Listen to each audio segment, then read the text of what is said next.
That was the notorious B.I.G. Big Papa. I don't know how many times Jasmine and I are having a discussion, or as I would call it, an argument, and she will pull out her phone and Google something I've said. It happens constantly. I remember once I was on my way to an event, and I didn't know how to tie a bow tie. And somebody said, you could just Google it. And in the car, I learned how to tie a bow tie. It took me like 7 minutes.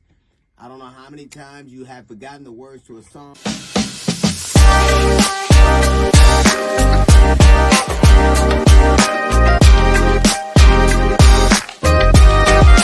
Or a specific fact, and you can Google it. Information is all around us. Now, how we access, whether we choose to access that information, what we do with that information, debatable. But the fact that it exists, and exists in a very convenient, at our fingertips kind of way, almost makes it impossible to not know something you really want to know. If you really want to know something, generally the information is all around us. You're just a finger click away. Words to a song, recipes, specific facts. We're inundated with information all around us. And that is why I place a lot of the onus of what is happening in Long Island and John Santos on the people around him. His constituents, all they had to do, if they really wanted to know if it was true, is hit Google. That's all they had to do. It's way better than Ask Jeeves. That went out a long time ago. You can ask Google and it will tell you almost anything. There's no excuse for someone to hire a police officer who's been fired before, because all you have to do is Google. Like when you go into a job, interview, you best believe they are accessing the information you give them. They're Googling you. I don't know how many times somebody's walked up to me on a plane, didn't know who I was. Is this you? You can take a picture and ask Google who this is, and the information is all around. That is why the onus is on the people who didn't want to know. They didn't want to know that Santa, almost virtually every fact of his life is a lie. All of them.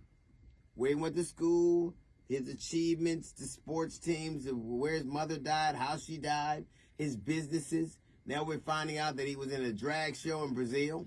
But all of that information was at your fingertips. You decided you didn't want to know. Anytime somebody hires a cop that was fired for some level of malfeasance, and they get hired in a municipality 10 miles away, they didn't want to know. We have access to information. It is all around us. The only reason you do not know something is because you decided you didn't want to. Trust but verify.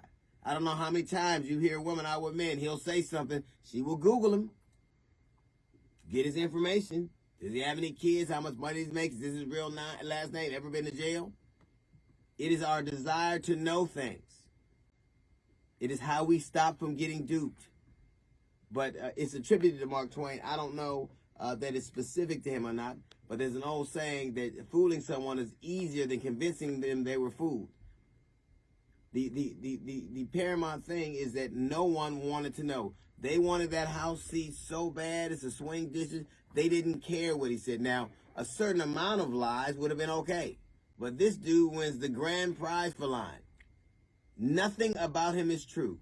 Not a thing. Not where he grew up, not where he worked, not where he went to school, not what team he played for, not his parents. They was a drag show. Like he's a total fabrication. And all people had to do to find out if that was true or not is hit Google.